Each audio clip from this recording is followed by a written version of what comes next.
একটা কি জানি বললেন?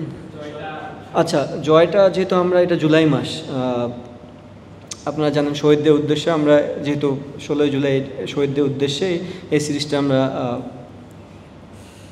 ডেডিকেট করতে চাই। প্রায় একই ধরনের কোশ্চেন এই সিরিজ শুরুর আগে কিংবা প্রথম ওয়ানডে যখন বাদ পড়লেন তারপরে অনেক বেশি সমালোচনা ছিল। একই অ্যান্সার। হ্যাঁ, আপনাকে আসলে সবাই এরকম হাসতেও দেখে না, কথা বলছিলেন।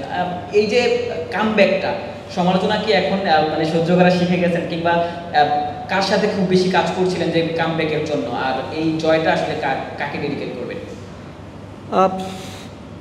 কামব্যাকের জন্য আসলে কারোর সাথে না, ক্রিকেটটা তো ইন্ডিভিজুয়াল।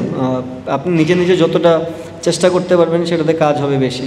কিছু কিছু মানুষ তো আপনার পাশে থাকবে হেল্প করার জন্য, সেই হেল্পটা যদি মোটিভেশন হয় তো সেটা আরও ভালো। বাট নিজের পরিশ্রম নিজেই করে যাওয়া। আর আরেকটা কি জানি বললেন?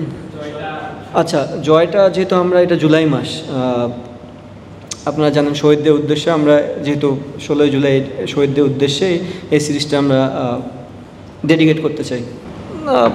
মাইন্ডে পিছিয়ে কখনো ছিলাম না ভাইয়া। আপনি প্রতিদিন আপনার আসলে অফিসেও আপনি খুব একটা ভালো প্রতিদিন ফিল করবেন না। সো আমার মনে হয় ক্রিকেটটা সামটাইমস একটু ফিলিংসেরও দরকার আছে।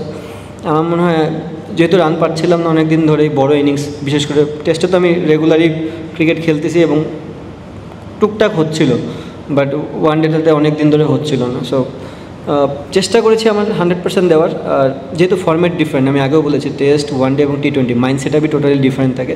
সো আমি জানি যে এই ফর্ম্যাটটা অনেক দিন ধরেই খেলতেছি, কীভাবে খেলতে হয়, টিম কীভাবে আগায় নিয়ে যেতে হয়। তো আমার কাছে মনে হয় এই ফর্ম্যাটটাতে কখনোই আমার ওই প্রেশারটা ছিল না যে আমি কিছু করে আসিনি আগে। আমার অলওয়েজ মনে হয়েছে যে আমরা তো পাকিস্তান সিরিজ খেলেছি, হয়তো আমরা সিরিজ জিততে পারিনি, বাট এখন আমরা সবাই মোটামুটি ভালো ক্রিকেট খেলেছি।